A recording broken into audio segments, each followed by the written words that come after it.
mardi aussi, ça a été ainsi. Et aujourd'hui, nous essaierons de parler d'un sujet. Des raisons, bon, j'essaierai de toucher un peu au début sur prépare-toi à la rencontre des dieux. Mais aussi, qu'est-ce qui a été la cause de ça? Donc, ces messages sur prépare-toi à la rencontre des dieux, il a une portée personnelle ou individuelle, mais également une portée collective. Donc Dieu veut nous parler dans une assemblée comme celle-ci, nous reprocher des choses, mais ça peut être aussi sur un point très personnel. Donc, quand Dieu va nous parler, essayons d'adapter ces messages d'une manière personnelle, tout comme aussi collective.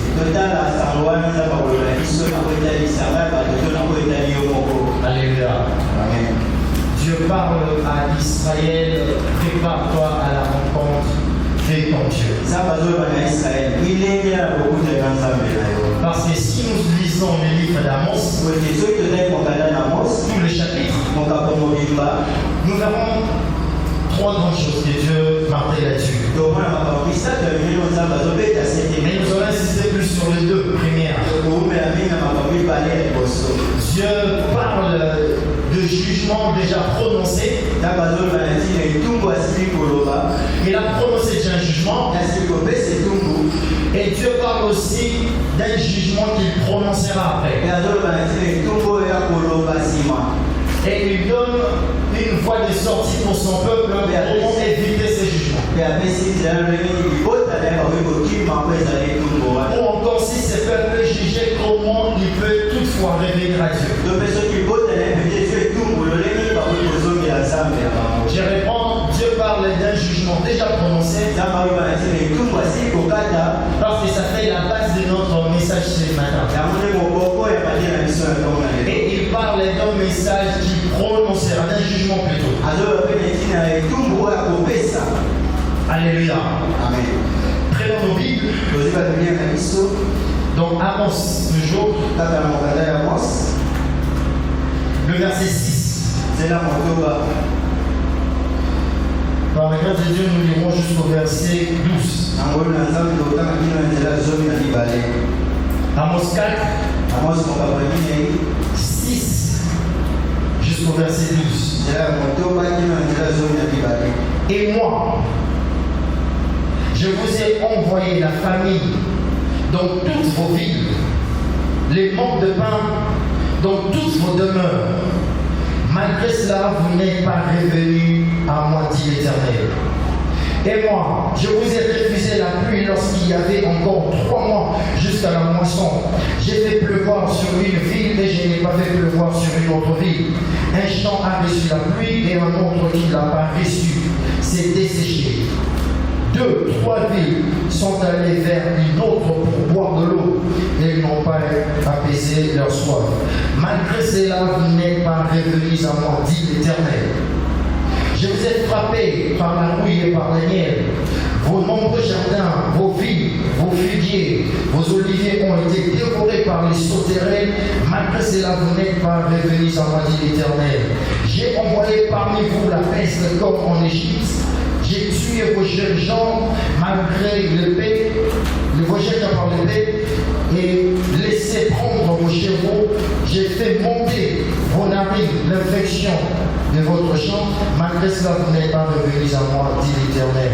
Je vous ai bouleversé comme Sodome et Gomorrhe, que Dieu détruisit, et vous avez été comme un tison arraché de l'incendie. Malgré cela, vous n'êtes pas revenus à moi, dit l'Éternel. C'est pourquoi j'ai traité de la même manière. Alléluia. Amen. Et si Dieu parle à Israël, il reproche Israël. Mais ces reproches sont des jugements que Dieu ordonne.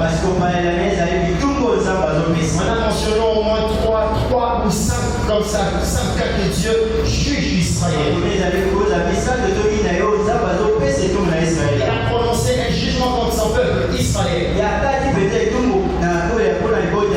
Et ces jugements prononcés par Dieu sont des jugements d'avertissement.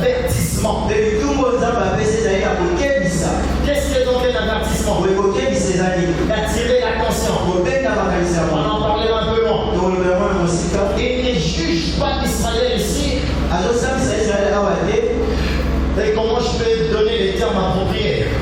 Il ne juge pas Israël comme une condamnation éternelle, si je peux le dire. Mais il juge Israël pour avertir son peuple, attirer l'attention de son peuple.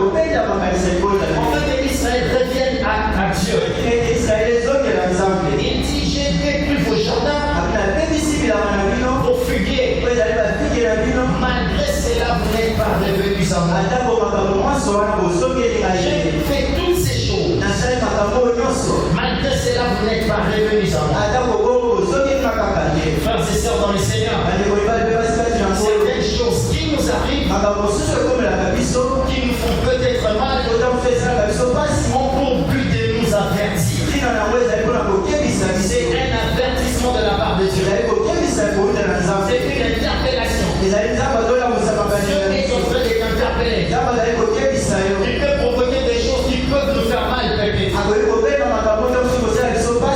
Comme il a fait avec Israël. Il peut créer des choses qui peuvent toucher peut-être à notre santé. Qui peut toucher à notre finance. Tout ça dans le but de nous ramener à lui. L'intention de Dieu, c'était de ramener Israël auprès de lui. L'intention de Dieu était d'interpeller Israël. Afin qu'Israël revienne à Dieu. Afin qu'Israël abandonne le mal. Parce que la Bible est en train de dire Dieu ne garde pas sa colère longtemps. Et avant de châtier, il avertit. Toujours dans les livres d'Amos, il est écrit arrive-t-il à l'instant que l'Éternel avertisse à ses prophètes. Avant que quelque chose n'arrive, Dieu avertit. Donc étant un père plein d'amour, il nous avertit. Il nous interpelle pour attirer notre attention. La voie que nous suivons n'est pas la bonne. Les choses que nous faisons ne sont pas bonnes. Et c'est le même cas qui se passe ici avec Israël. Il prononce ses jugements dans le but d'avertir son peuple. Dans le but qu'Israël revienne pleinement à lui. Alléluia. Amen. Il a provoqué des choses douloureuses. Mais dans le système de faire de Dieu, pour que Dieu interpelle quelqu'un, il ne s'agit simplement pas des mauvaises choses. Dieu peut permettre quand même des bonnes choses d'arriver. Mais ces choses ont pour but de t'interpeller. Ne restons pas bernés parce que Dieu nous donne ces choses. Et ne pensons pas parce que Dieu nous a donné des choses et que nous sommes dans la bonne voie. Ne pensons pas parce que nous avons reçu telle chose et que nous sommes agréables à Dieu. Prenons Exode 16. Même Exode 17, nous allons voir l'histoire en question. Israël sort de l'Égypte. Quelque temps après, Israël commençait à murmurer contre Dieu. Parce qu'il manquait à manger. Parce qu'il manquait à boire. Et la Bible utilise un terme. Il querella contre Dieu et Moïse. Et ils étaient à un point de frapper même Moïse si c'était possible. C'était une insulte devant Dieu, devant son propre peuple. Dire que nous préférons l'Égypte et être sur des îles. C'est là que notre comme si Dieu est incapable de leur conduire ou accomplir ses promesses. Des fois nous avons agi de la sorte. Mais Dieu ne condamne pas son peuple. Plutôt Dieu répond favorablement à l'élément. En principe, Dieu devait condamner Israël. Parce que Israël s'est rebellé contre Dieu. Mais Dieu leur a accordé ce qu'ils ont demandé. Ne nous trompons pas une chose. Parce que nous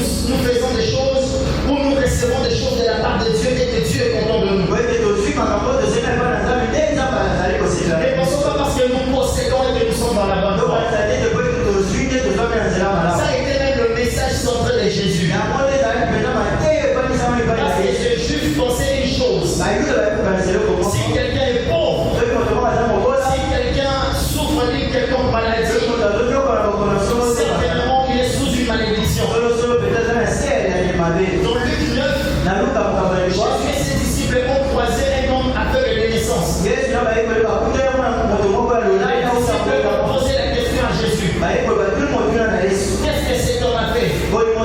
Certainement c'est un péché qu'il a commis ou encore le péché de ses parents. Jésus répond, ce n'est ni ses péchés ni celui de ses parents. Mais c'est pour que la gloire de Dieu se démontre. Parce qu'Israël avait cette conception de penser le fait de posséder, de donner une position agréable auprès de Dieu. Le fait d'avoir de bien, le fait d'être en bonne santé, faisait de toi une personne qui était agréable chez Dieu. C'est pour nous de croire que si nous possédons et que Dieu approuve, Dieu peut te donner même dans un état de péché. Dieu peut te donner même si tu es rebelle. Si nous n'avons pas les discernements, nous risquons de croire que c'est que Dieu nous donne parce qu'il veut de moi. Peut-être c'est que Dieu te donne ses pour t'avertir. Il a dit à Pierre, je ferai de toi pécheur d'homme. Christ meurt, les disciples reprennent la pêche. Ils ont pêché toute la nuit, mais ils n'ont pas reçu.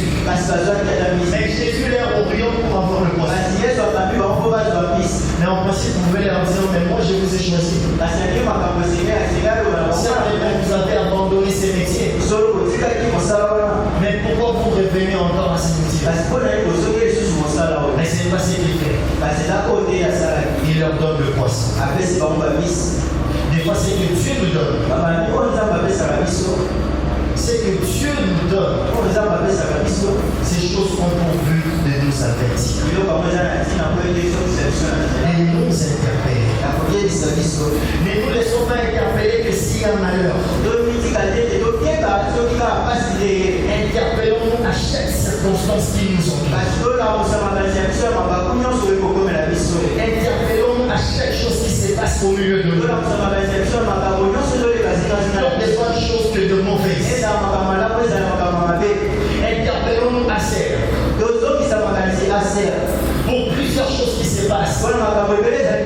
Des choses qui se sont passées il y a 3 ans passés. Des choses qui se passent maintenant. Nous avons un projet de construire. Pourquoi ça ne finit pas? Interpellons-nous. Pourquoi Dieu pouvait permettre la mort d'une personne? Pourquoi Dieu pouvait permettre telle circonstance? Interpellons-nous. Parce que Dieu a besoin d'attirer notre attention. Parce qu'il ne prodige jamais quelque chose sans une raison. Ne marchons pas à l'aveuglette. Laissons-nous avertis. Alléluia. Que Dieu nous aide à faire toujours cet acte de s'interpeller. De s'examiner. Ce message, c'est un peu la continuité de ce qu'on a parlé le mois passé. Le retour de Jésus. Les signes que Dieu ou Jésus avait annoncés ont pour but de nous interpeller en fait de se préparer. Ce qui se passe aussi tout autour de nous doivent nous interpeller. Donc au niveau personnel et au niveau collectif. Parce que si on ne se laisse pas interpeller, c'est alors que Dieu agit avec un second jugement.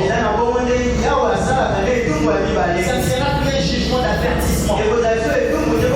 C'est un jugement de rétribution. Dieu promet à Israël, prépare-toi. J'ai été interpellé par des signes. Tu ne t'es pas laissé avertir. J'ai été frappé. En fait, attirer ton attention. Mais tu étais toujours dans l'inattention. Mais quand tu ne t'es pas laissé avertir, prépare-toi au jugement. Prépare-toi aux conséquences de tes actes. Alléluia. Prépare-toi. Dieu ne veut pas arriver à ses points. Et n'obligeons pas non plus Dieu à arriver. N'obligeons pas Dieu à arriver jusqu'à ces stades de faire. Prépare-toi Israël. Préparons-nous.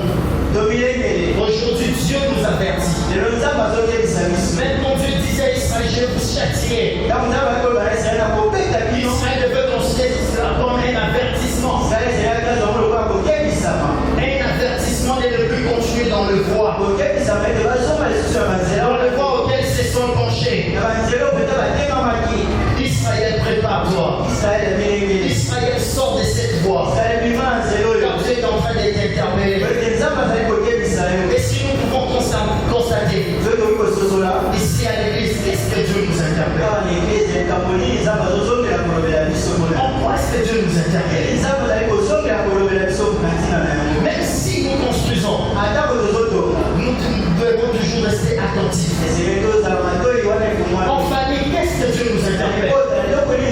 Personnellement, en quoi est-ce que Dieu m'interpelle? Quel est ce problème auquel je dois abandonner?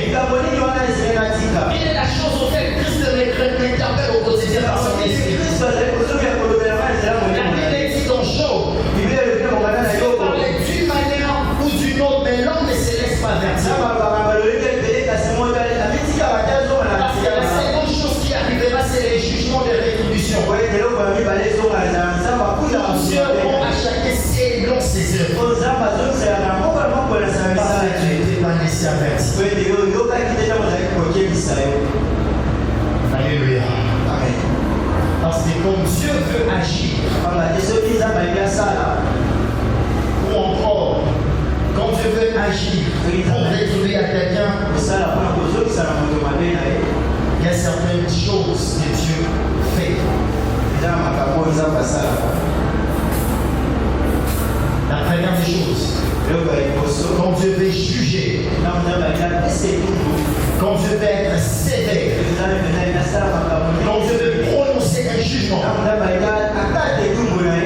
il commence à devenir silencieux. Il n'avertit plus. Il ne parle plus. Sa parole devient très rare. Les messages d'avertissement ne sont plus fréquents. Parce qu'il veut prononcer un jugement. Saoul, Dieu a dit à Samuel, jusqu'à quand tu vas pleurer à cause de cet homme? Je l'ai déjà rejeté. Je l'ai abandonné. On peut prendre même au maximum 16 ans. Depuis que Dieu a abandonné Saoul jusqu'à sa mort, 16 ans durant, Saoul gagnait des victoires. Il remportait des combats. Mais Dieu ne parle pas. Dieu peut t'accorder des choses. Mais il a déjà prononcé un jugement. Il a déjà parlé. Parce que c'était pour le roi à l'époque. Avant de livrer un combat, on devait consulter Dieu. On devait demander l'approbation de Dieu. Mais Saoul gagnait certains combats sans consulter Dieu. Il avait des victoires. Et ces victoires n'étaient pas ainsi que Dieu était avec lui. Dieu ne parlait plus à Saoul. Jusqu'au point Saoul est allé consulter une magicienne. Parce que Dieu ne parlait plus. Quand Dieu veut prononcer un jugement, il ne parle plus. Il devient tacite. Très silencieux. Il te laisse faire. Dans le livre d'Apocalypse 22, il dit à Paul, il dit à Jean, il dit Jean, prononce ces paroles. Que celui qui se sanctifie continue de se sanctifier. Celui qui est dans l'injustice continue d'être dans l'injustice. Voici, je fais bientôt. Ma rétribution est avec moi. La deuxième des choses,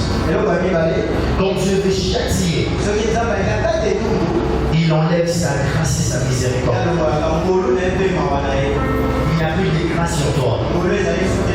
Même sur le pécheur, la grâce de Dieu est sur eux. Et quand Dieu prononce un jugement, on peut prononcer. C'est sa grâce qu'il retire. Il retire sa grâce. Prenons Romains, nous le verrons. Romains chapitre 1er.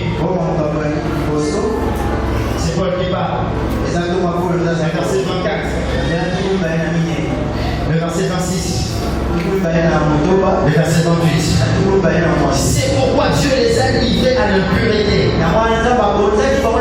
selon les compatibles de leur cœur, en sorte qu'ils déshonorent eux-mêmes leur propre corps. Verset 26. C'est pourquoi Dieu les a livrés à des passions infâmes, à leurs femmes, car leurs femmes ont changé l'usage naturel en celui qui est contre nature. Verset 28. Comme ils ne se sont pas souciés de connaître Dieu, Dieu les a livrés à leur sens réprouvé pour connaître des choses interdites. On fait interdit et qu'on se laisse pas vertir. C'est alors qu'il retire sa grâce et il exerce sa justice. Il retire sa miséricorde. Il exerce sa justice. Regardons le peuple auquel Dieu a jugé, même dans la Bible. Et la durée des jugements n'est pas la faiblesse de Dieu. Si Dieu prend le temps de prononcer un jugement, ce n'est pas qu'il a peur de toi. Ce n'est pas que tu es meilleur. Il nous accorde toujours un temps d'échanger. Il est écrit dans Ésaïe 66. Ils disent: où est leur Dieu? Ils ne peuvent pas nous punir. Ils seront confondus. Parce que je prononcerai un jugement. Ils disent: où est leur Dieu? Pour nous punir. Ça a pris de temps pour que Dieu prononce les jugements contre Saoul. Parce que Dieu, avant de poser un acte, il avertit. Le temps n'est pas l'oubli. Et le maître des temps n'oublie pas. Laissons-nous avertir. Parce que nul ne peut résister face au châtiment de Dieu. La Bible dit: qui peut résister au jour du Seigneur? Qui peut résister quand Dieu prononce ses jugements? Et lisons dans la Bible des peuples que Dieu a jugés, des personnes que Dieu a jugées. Une personne de telle façon qu'il était roi jusqu'à ce qu'il commence à manger les herbes. De telle façon, il devient méprisable, insignifiant, parce que le maître et le Seigneur de la terre a jugé. Il nous accorde un moyen. Adam, au lieu de te défendre, avoue ton mal, que j'ai péché contre Dieu. Il s'est défendu. Ne cherchons pas à se défendre, parce que le jugement de Dieu est avec lui. Et il est prêt à juger. Il est prêt à prononcer un jugement. Comme un Père merveilleux, Dieu nous avertit. C'est pourquoi examinons-nous. L'avertissement a pour but d'attirer notre attention. Dieu peut utiliser tous les moyens pour te parler. Et que tu comprennes que c'est lui qui te parle. Il peut passer par des songes, par des circonstances très compliquées. En fait, que tu comprends que ça c'est Dieu. Et si tu comprends et tu ne veux pas changer, si je comprends et que je ne veux pas changer, c'est alors que Dieu retire sa grâce et sa miséricorde. Mais pourquoi Dieu prononce ces jugements contre Israël? Lisons le chapitre 1, le chapitre de l'Amos. Il a prononcé les jugements contre Tyr, contre Asdod et contre d'autres peuples. Mais pour Israël, Dieu dit, prépare-toi à la rencontre. J'étais jugé. Tu ne peux pas laisser avertir, prépare. Parce que Israël avait été, Israël s'était livré à l'idolâtrie. Que ce soit Juda, et que ce soit Israël. Ils se sont livrés à l'idolâtrie. Exode 20. Dieu parle à Moïse. On peut le lire, j'avance vers la fin.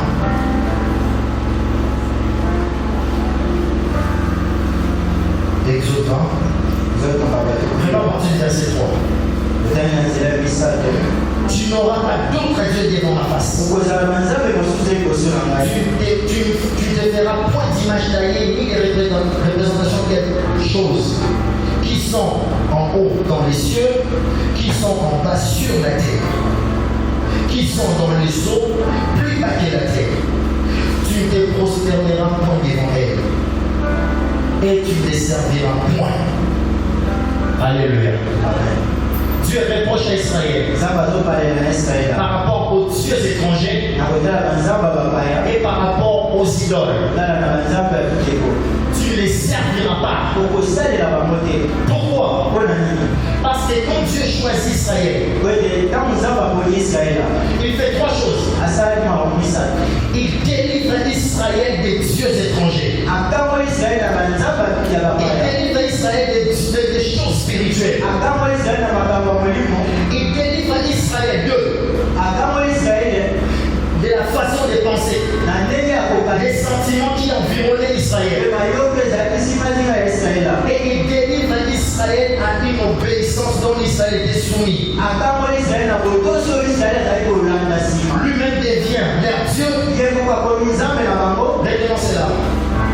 Lui-même devient leur Dieu. Il leur donne des systèmes de pensée. Comment faire? Comment penser? C'est pourquoi la Bible dit dans Philippiens, ayez en vous les sentiments qui étaient en Christ.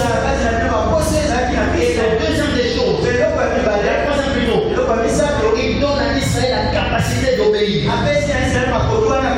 Ces trois formes résument une forme, si je peux dire, de l'idolâtrie. À chaque fois que Israël révélait à ces choses, Israël devenait des idolâtres devant Dieu. Parce que Dieu traite les divinités étrangères de la même façon que l'idolâtrie. Tu n'auras pas d'autre Dieu et tu ne feras pas d'image taillée. Ils sont traités de la même manière. À chaque fois que Dieu voyait Israël abriter des dieux, se prosterner devant des dieux, Israël devenait idolâtre. À chaque fois que Dieu voyait Israël pratiquer les choses qui se faisaient ailleurs, Israël devenait idolâtre. À chaque fois que Israël s'est révélé à Dieu, Israël devenait idolâtre. C'est la même façon que les diables aussi fait avec Jésus. Si tu es fils de Dieu, ordonne que ce père devienne une pierre. Il a touché l'idolâtrie. Il a voulu faire de Jésus idolâtre. Ordonne sur des choses. Si tu es fils de Dieu, jette-toi. Car il est écrit qu'il ordonnera ses hommes de te prendre en fait de ton pénal point le sol. Il pousse Jésus à se révéler contre Dieu comme Israël s'est révélé. La troisième des choses, prosterne-toi devant moi. C'est trois formes de l'idolâtrie. Et nous allons constater que Satan n'a jamais dit à Ève, prosterne-toi devant moi. Mais au contraire, il dit à Ève, si tu manges ce fruit, vous deviendrez des dieux. Parce qu'il sait, l'idolâtrie n'est pas seulement avoir un autre Dieu que l'Éternel. Mais l'idolâtrie, c'est aussi sortir de la volonté de Dieu. Alléluia. Et il dit, tu ne te prosterneras pas devant ces choses. Des images taillées, des images que tu as créées. Une des choses qui ne plaît pas à Dieu, des choses créées par l'homme, dont Dieu, dont l'homme plutôt, se prosterne devant elle. Et dit, tu ne prosterneras point et tu ne les serviras pas. Et ces choses peuvent représenter plusieurs. Ça peut être l'argent, les idoles, Israël qui les avait créés, vu qu'ils étaient accoutumés en Égypte, la plupart des dieux étaient des dieux créés. Israël a commencé à faire des dieux, jusqu'au point de dire à Aaron, fais-nous un dieu. Parce que cet homme-là qu'on appelle Moïse, nous ne savons ce qu'il est devenu. C'est qu'il m'a toujours revenu. Aaron a demandé. Il a dit, donnez-moi de l'or qui t'en sort. Ils ont jeté dans le feu. C'est devenu un faux d'or. Est-ce qu'il y avait l'appareil que cela devient un faux d'or? Et le faux d'or est devenu leur Dieu. Et ils ont dit, oh Israël, voici ton Dieu. C'est que Dieu n'aime pas une chose que l'homme crée. C'est prosterner devant elle et le sert. On peut peut-être dire que je n'ai pas d'idole avec moi. Je ne prosterne pas devant l'argent. Et je ne sers pas l'argent. Ne prenons pas ça dans ce sens. Dieu sait pourquoi il dit ça à Israël. Ne te prosterne pas devant elle. La prosternation, c'est un signe de révérence. Et Israël savait qu'est-ce que ça signifiait. Se prosterner, c'est-à-dire celui-là est supérieur à toi. Et s'il est supérieur à toi, il peut te conduire. S'il est supérieur à toi, toi tu lui es soumis. Combien de fois ne sommes-nous pas soumis à des choses? Des choses qui nous environnent, des choses qui se font tout autour de nous. Paul le dit dans Romains, le mal que je ne veux pas faire et le bien que je veux faire, je n'arrive pas à le faire. Parce que je sens en moi il y a une loi qui m'impose à ne pas obéir. Il y a une loi qui me pousse à se soumettre à une chose. Une forme de l'idolâtrie. Et les choses auxquelles nous sommes soumis à ça. Ça peut être des amis. On n'arrive pas à surmonter, à dépasser cela. Une sorte de soumission. L'argent commence à nous manipuler. Les gens sont très durs à cause de l'argent. Autant d'adore l'argent n'existait pas. Mais Dieu lui dit domine. Il n'y avait pas ces matériaux. Mais Dieu lui dit cultive la terre. Parce que la bénédiction, ce n'est pas d'abord ce que nous possédons. La bénédiction, c'est mon l'homme. Tu es béni l'homme d'abord. Et ça fait du mal de voir que des choses que l'homme crée et se soumet à ces choses. Et deuxièmement, Dieu reproche à Israël de ne pas les servir, de ne pas se livrer à ces choses. Alors que Paul dit, offrez vos corps comme un sacrifice. Il sera pour vous un culte raisonnable devant Dieu. Parce qu'il sait une chose, celui qui s'offre à Dieu, c'est l'adorateur. En d'autres termes, si tu sors de Dieu, tu deviens idolâtre. Ne prenons pas ça dans un seul sens. D'avoir un Dieu pour être fétiche. Bon, certes, d'une manière ou d'une autre, nous devenons un petit peu des idolâtres. Ça, Dieu reproche à Israël. Parce que Dieu se sent défié. Il a vu que lui, le seul Dieu, il a été substitué. N'avons-nous pas substitué Dieu par une chose? N'avons-nous pas remplacé Dieu par un comportement? N'avons-nous pas? Et Dieu n'aime pas non plus être substitué. Il n'aime pas non plus être aussi concurrencé. Tu n'auras pas d'autre Dieu devant moi. Que Dieu bénisse sa parole. Et pendant qu'il a commencé à